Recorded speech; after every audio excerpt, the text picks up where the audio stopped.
Hello to myself, since nobody else is watching this stuff. um, at least not yet, but that's fine. Hello to you two, whoever uh, wants to join in a Bible study or reading of the Bible. Um, there's studying involved. I don't know how much of it we've gotten to yet because it's just me and my thoughts. And we're just still like what? We're just on chapter 10 of Genesis.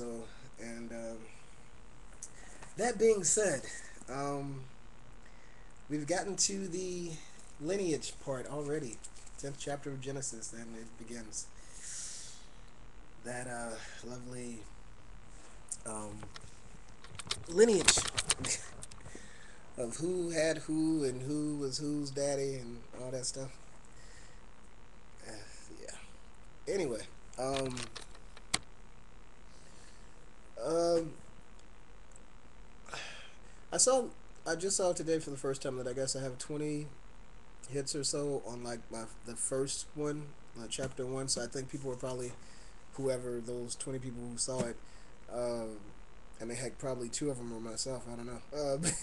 But um, I looked at it and then I looked at like some stuff on the side, I guess, of other people. So try to see, oh, other people are doing Bible study too. Let me check it out. And I saw one, and of course, it was all video edited with music, and they had on like the makeup and stuff and everything all done, and was like, yes, and I just want you to know that I love you, and and God loves you, and and I hope this blesses you, and nothing wrong with that. It's just I'm not on here to sound like a televangelist or look like a televangelist or make some money or whatever. I'm just studying the word. So I'm just reading the Bible. For them people who, think they calling this to be the YouTube evangelist or or the TV evangelist or whatever, God bless you and your ministry. Whew. Yeah. Um, no, no. No, thank you. I'm just the word. Just the word. So anyway, and then it could get it hopefully, once my people get on here or whatever, whoever, wants to join, hopefully we can actually have some dialogue. Um, you know, because at some point we should get to some good stuff. Not that it isn't all good, because it's all God. No. Anyway, okay, so chapter 10. This is the history of the families of Shem, Ham, and Japheth, the three sons of Noah. Many children were born to them after the flood, obviously obeying God, be fruitful, multiply, so forth and so on. Replenish the earth, I believe it said. And yeah, multiply and fill the earth, verse 1 of chapter 9. Okay, so chapter 10. Um, Many children were born to them after the flood, verse 1. Verse 2. The descendants of Japheth were Gomer, Magog, Mediah, Javan, Tubal, Meshesh, and Tyrus. 1, 2, 3, 4, 5, 6, 7. Okay, 7. The descendants of Gomer were. Oh, here we go. Okay, so descendants of Gomer were Ashkenaz, Riphath, Togarmah, Togarmah. Yeah. Um, I'm just gonna go through this. I'm not in this to like pronounce these correctly. This ain't that type of thing. I'm just gonna go through this because yeah, it's not on my priority of importance. I don't think those pronunciations of those names gonna help me right now. The descendants of Javan were Elisha, Tarshish, Kittim, and Rodanim. Rodanim. Their descendants became the seafaring peoples in various lands, each tribe with its own language.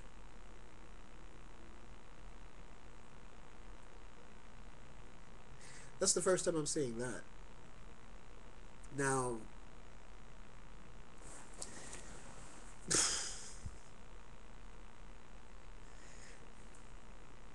am I the okay? So before the Tower of Babel, which we haven't gotten to yet, I'm pretty sure I would have remembered if we read that in the 10 chapters. Pretty sure we have not gotten to the Tower of Babel. I'm pretty sure. Yeah, no. Okay. So already before the Tower of Babel, which, if you haven't read, that's when all the men were making a big tower for a reason that we'll get to, I guess. And God knocked down the tower and scattered the people and made them not understand each other by giving them different languages. But here in chapter 10, after Noah's children had some children, and their children had some children, they became seafaring peoples in various lands, and each tribe with its own language. Were these people just bored? Why would I need to make up a new language if I mean, why? Why? Ain't one language hard enough? Anyway. Okay, so we have proof that languages before the Tower of Babel, which is interesting. Uh, okay, the descendants of Ham were Cush, Mizraim, Put, and Canaan. Now, Ham was the one that was cursed, right? Yep. Yep.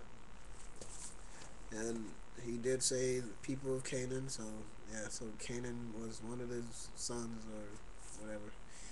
Okay, the descendants of Cush, one of Ham's sons, were Seba, Havilah, Sabta, Ramah, and Sabteka. The descendants of Ramah, one of his grandchildren, were Sheba and Dedan. One of Cush's descendants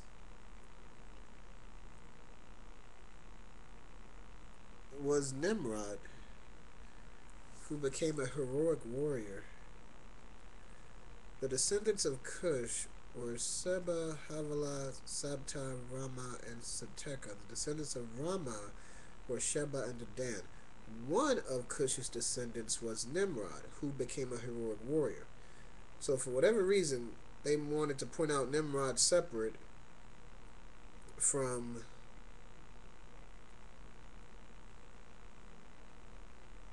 oh no, I'm sorry.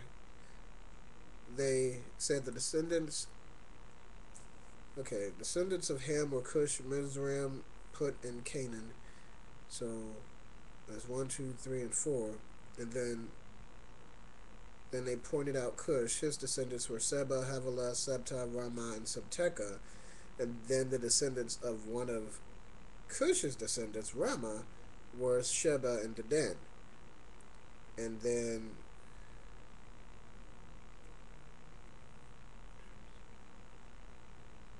yeah. So they did center out Nimrod from 5 of Cush's descendants: Seba, Havilah, Sabta, Ramah, and Sabteka.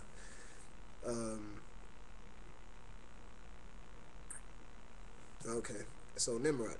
Now that being said, Nimrod reminds me there was an interview that BET did back when Donnie Simpson was on BET. For those who remember that, with Prince, or the artist formerly known as Prince at the time, and he was talking about Jesus or his belief and this, that, and the other, and he kept referring to him as Nimrod, which, if I'm not mistaken, I'll try to look for the interview or whatever, but because that always bothered me, because because for us looking at stars and whatnot, we're always curious to see what their beliefs are, whatever, and how they are different from ours, especially with spiritual things or religious things. But it's like, why would he call Jesus Nimrod? Because the term Nimrod is not a flattering term. It's actually a derogatory, like it's like a stupid person, Nimrod. So it's funny that here in the Bible, the first reference or use of the name Nimrod was for someone who was a heroic warrior. So interesting. You have to do some research, study in that regard. Okay, so moving on. Nimrod, he was a mighty hunter in the Lord's sight. Verse 9. Okay, his name became proverbial, and people would speak of someone as being like Nimrod, a mighty hunter in the Lord's sight. How times change. He built the foundation for his empire in the land of Babylonia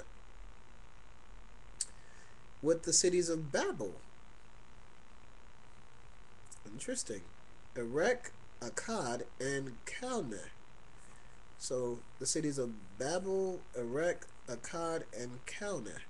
From there he extended his reign to Assyria, where he built Nineveh, Rehoboth, Rehoboth, Calah, and Rezin, the main city of the empire located between Nineveh and Calah. Also, Rezin was the main city of the empire located between Nineveh and Calah. Wow, this person was quite interesting. Uh, and he was a heroic warrior, a mighty hunter. Interesting. Uh, Interesting. Okay, so verse 13. Mizraim was the ancestor of the Ludites, Anamites, Lehabites, Naphtalites, Hathrusites, Kazohites, and the Caphtorites, from whom the Philistines came. Wow. Oh, sorry, excuse me a moment.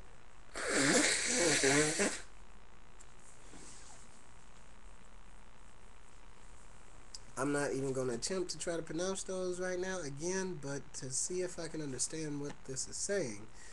Mizraim, who, if I'm not mistaken, was a descendant of Ham. Going back to verse 6. The descendants of Ham were Cush, Mizraim, Put, and Canaan. So Mizraim in verse 13 was the ancestor of Ludites, Anamites, Lehabites, Nephtalites, and the Caph, and from the and okay, and the Caphtorites, from whom the Philistines came. So, so we see where the giant dude came out of the lineage or lineage ancestry of Ham, who was cursed. Interesting. Kind of saw that coming, huh? All right, so Canaan's oldest son was Sidon, the ancestor of the Sidonians. Go figure. Canaan was also the ancestor of the Hittites, the Jebusites, Amorites, Girgashites, Hivites, Arkites, Sinites, Arvadites, Zemarites, and Hamathites. Eventually, the territory of Canaan spread from Sidon to Gerar near Gaza and to Sodom, Gomorrah, Admah, and Zeboim near Lasha. Well, for those who aren't too versed in Bible study, it's kind of interesting that enemies, cursed places, all seem to be associated with the lineage of Ham, who, as we noted back in the beginning or the end of chapter 9, he was cursed. So go figure that as you go down the line here, you can see wasn't gonna be good for them, which kind of bothers me, just because just kind of goes back to Adam being cursed and the first curse and everything that fell after. It's like, okay, yeah, but go ahead and replenish the earth, or go ahead and fill the earth, go ahead and do this, even though you're cursed, which means everybody that come behind you got to deal with the same curse you got. Why didn't we just start over? I'm just saying. I'm just saying. I'm just saying. Why did Noah have to be the only joker to be good, find good in God's sight? Why God couldn't just look that up and be like, you know what? No, all y'all just start over fresh. Because if we had started fresh, then we could have actually had some people born without sin. Well, they probably would have been born because God would have to remake them, so they would have been made without sin, and we could have started over. But no, no, no, no, no, no. Let's be cursed and be born into sin so Jesus can come and die and we can try to not sin, try to trust God, and try to make it and believe. Anyway, not gonna go there. Already went there, but anyway, ain't nobody on here with me talking, so I'm pretty much free to say whatever. Not that I wouldn't be if they were here, but there's talking to myself. It's okay. Okay, verse 20. These were the descendants of Ham, identified according to their tribes, languages, territories, and nations. Sons were also born to Shem, the oldest, the older brother of Japheth. Right. Okay, yeah. Ham, Shem, and Japheth were the brothers. Okay, sons were also born to Shem. Okay, because we started in verse 10 with the descendants of Japheth, and then the descendants of Ham, and now we're at the descendants of Shem, who was the eldest. Yeah, yeah, yeah. Okay, so wait.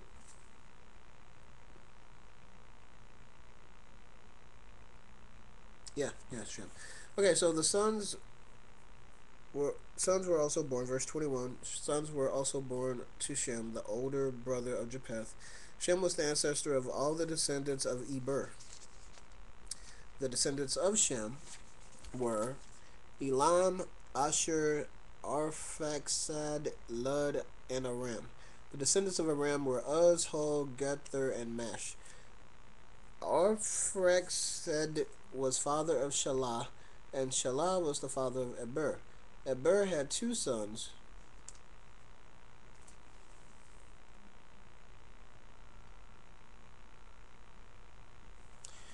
Okay. Eber had two sons. The first was named Peleg, meaning division, I guess. Peleg, and then they have divisions in quotes. For during his lifetime, the people of the world were divided into different language groups and dispersed. Aha. So, I guess that whole Tower of Babel thing happened during Peleg's lifetime. And with him being the oldest and the one who was blessed, uh, there's no surprise here that there'd be a special uh, person in his lineage, as it is by the name of Eber. Could have been anybody, but just so happens it's in his lineage, not Japheth's, definitely not Ham, since Ham is cursed, but in the oldest son, because the blessing is normally with the oldest son. Um, the oldest son Shem, in his lineage, this guy named Eber, uh, one of his sons named Peleg, name which means division in their language or whatever, and somehow that's significant because the Tower of Babel probably happened during his lifetime, as it says that for during his lifetime the people of the world were divided into different language groups and dispersed. So I don't know if he was named after the tower fell or before, and it was like a predictive thing, but there you have it. Okay, his brother's name, because Eber had two sons. One was Peleg, and the other, his brother's name was Joktan. Not to be confused with Jokey Smurf. Okay, Joktan was the ancestor of Almadad, Shelef. Joktan was the ancestor of Almadad, Shelef, Hazmaraveth, Jera, Hadoram, Uzal, Dekla, Obal, Abamel, Sheba, Ophir, Havala, okay, and Jobab, Havana, it looks like it. Okay, the descendants of Joktan lived in the area extending from Mesha toward the eastern hills of Safar. These were the descendants of Shem, identified according to their tribes, languages, territories, and nations. Okay, so we have covered the three sons of Noah and their descendants. Great. Um,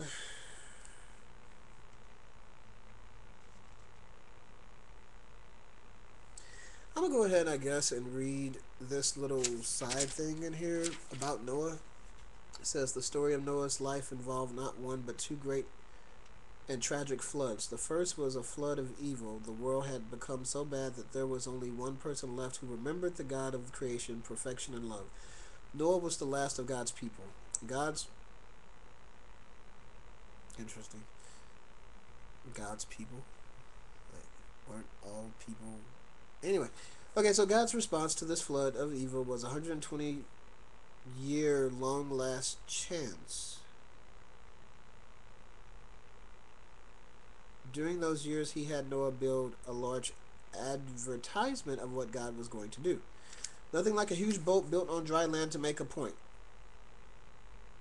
where it had never rained. Yeah. Uh, of course, everyone thought Noah was crazy. Despite the jeers of his friends and neighbors, Noah continued to build. When the flood came, no one could say they hadn't been warned. For Noah, obedience to God meant a long-term, courageous commitment to a project. Many of us have trouble sticking to any project, whether or not it is directed by God. Or we back off when opposition occurs. Noah obeyed God and worked on one project longer than we even expect to live. The only project we have that is like Noah's is our life. Maybe this is the biggest lesson and challenge Noah's life can give us. We should live an entire lifetime of obedience depending on God's help. God is faithful to those who obey him. God does not always protect us from trouble, but cares for us in spite of trouble. Obedience is a long term commitment. A man may be faithful, but his sinful nature always travels with him. So Noah did everything exactly as God had commanded him. Noah's story is told in Genesis. He's also mentioned in First Chronicles, Isaiah, Ezekiel, Matthew, Luke, Hebrews, First Peter, Second Peter. Yeah. Okay. Okay. Well, that's good. That's a good point to point out. That is definitely true.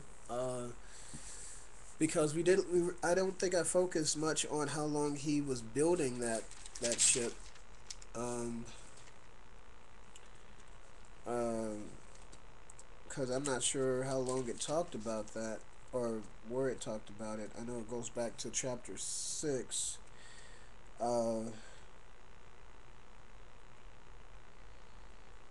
and it's interesting because it said, my spirit will not put up with humans for such a long time, for they are only mortal flesh. In the future, they will live no more than 120 years. So that's interesting. Speaks to the 120 years he built the boat. Uh, so that was in verse 2 of chapter 6, or excuse me, verse 3 of chapter 6. And then he was told to make the boat in verse 14 of chapter 6. And and at the end of chapter 6, it doesn't say anything other than Noah did everything exactly as God commanded. And then chapter 7, it says, finally the day came when the Lord said to Noah, go into the boat. So so uh so it really doesn't say, unless I missed it here. So Noah did exactly as God commanded him. Verse 5 of chapter 7, verse 6, he was 600 years old when the flood came. So so he was 600 years old. Yeah, so much. I mean, wow. 120 years, the boat thing. Yeah, dude was 600 when when he was 600 when he went into the boat, when he was done making the boat. So let's see.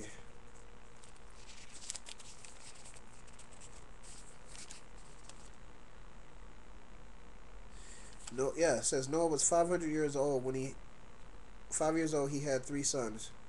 By the time Noah was 500 years old, he had three sons. That's verse 32 of chapter 5. By the time Noah was 500 years old, he had three sons. So,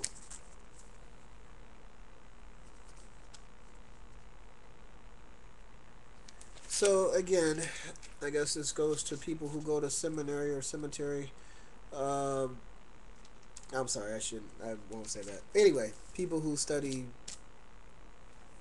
profusely, um, where they figure out how long he built the boat and all that kind of stuff, because it definitely does not say that in plain English in here. It talks about him being 500 years old, or by the time he was 500, he had three sons. Only three sons out of 500 years? Come on! Are you serious? Okay. Anyway, but he was 600 when he went into the boat, and that we know. And that's only a 100-year difference. So, if he was 600 when he went into the boat, he must have started on the boat before he was 500. If he worked on it for 120 years. Just saying. Anyway, details, not really important. But, going back to the point of, yes, regardless, apparently he spent a very long time doing something that he was ridiculed for. I mean, to make a boat on dry land where it had never rained before. Like, I do recall seeing that somewhere or whatever. Like, God had never allowed it to rain yet. So the only place people saw water was, I guess, if they were near a lake or an ocean or something like that. So, or a river. So to work on something that long, a boat that big, um,